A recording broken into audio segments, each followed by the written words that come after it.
কাঁঠাল বিচির ভর্তাও যে এত মজার হতে পারে এই রেসিপি না দেখলে বুঝতেই পারবেন না। প্রিয় দর্শক, আসসালামু আলাইকুম। আজকে একটু অন্যরকম ভাবে কাঁঠাল বিচি ভর্তার রেসিপি শেয়ার করব। এই কাঁঠাল বিচির ভর্তা তৈরি করা যেমন সহজ, খেতেও কিন্তু ভীষণ মজার।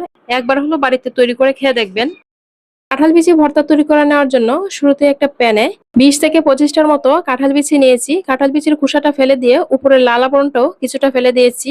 আর নিয়েছি কিছু রসুনের কোয়া, এখানে মাঝারি সাইজের একটা রসুনের কোয়া নিয়েছি।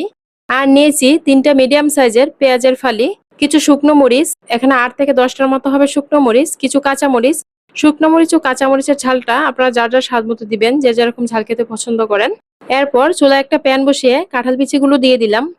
কাঁঠাল বিচিগুলোকে কিন্তু খুব ভালো করে ধুয়ে প্যানটাতে দিয়েছি। প্রথমে কাঁঠাল বিচিগুলোর পানিটা একটু শুকিয়ে নিচ্ছি। পানিটা শুকানো হয়ে গেলে এই পর্যায়ে এখানে 3 টেবিল চামচ পরিমাণ মতো সরিষার তেল দিয়ে দিলাম।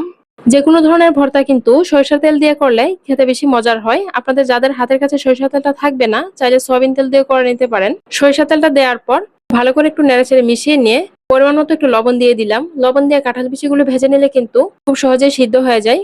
এরপর একটা ঢাকনা দিয়ে ঢেকে চুলা আঁচটা একদম লো আঁচে রেখে কাঁঠাল বিচিগুলোকে ভেজে নিচ্ছি। মাঝে মাঝে ঢাকনাটা তুলে একটু নেড়েচেড়ে দেই।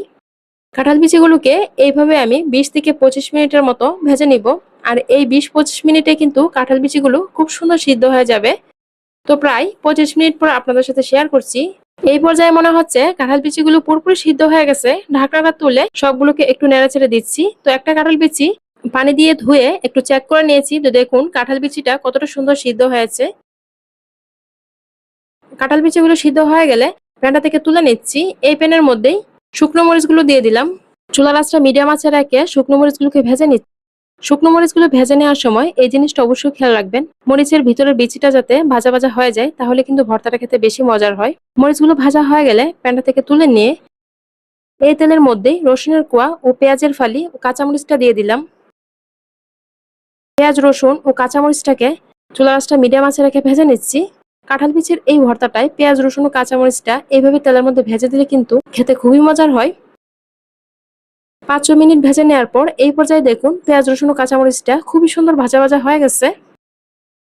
সবগুলো ভেজে ঠান্ডা করে নেওয়ার পর চলে আসলাম ভর্তাটা তৈরি করে নেওয়ার জন্য। আজকের কাঁঠাল বিচির ভর্তাটা আমি ব্লেন্ডারে তৈরি করব, আপনারা চাইলে শিলপাটাতেও বেটে নিতে পারেন।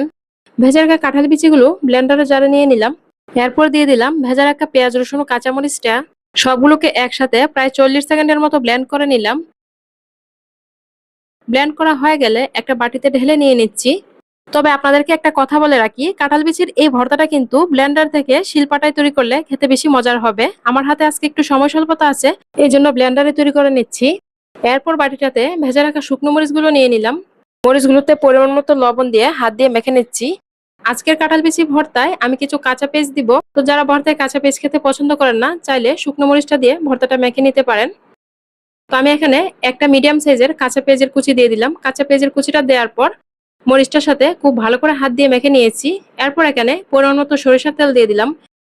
সরিষার তেল না দিলে কিন্তু ভর্তার স্বাদটা অপূর্ণই থেকে যায়। আর বিশেষ করে কাঁঠাল বিচির ভর্তাটা যদি এইভাবে তৈরি করা হয়, তাহলে কিন্তু সরিষার তেলটা অবশ্যই দিতে হবে। সরিষার তেলটা না দিলে ভর্তার আসল স্বাদটা পাবেন না। সরিষার তেলটা দেওয়ার পর ভর্তাটার সাথে খুব ভালো করে হাত দিয়ে মেখে নিয়েছি। তো যাদের ভর্তায় ধনিয়া পাতা কুচি খেতে ভালো লাগে, ধনিয়া পাতা কুচি অ্যাড করে দিতে পারেন। তবে আমি আজকে আর কাঁঠাল বিচি ভর্তায় ধনিয়া পাতা কুচিটা দিব না। তো ভর্তাটা তৈরি করে নেওয়ার পর আমি ভর্তাটাকে একটু গোল গোল করে শেপ দিয়ে নিচ্ছি।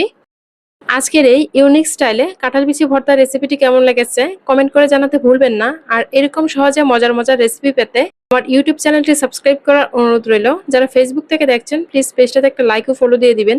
ভিডিওটি এখানেই শেষ করব। সবাই ভালো থাকবেন। আল্লাহ হাফেজ।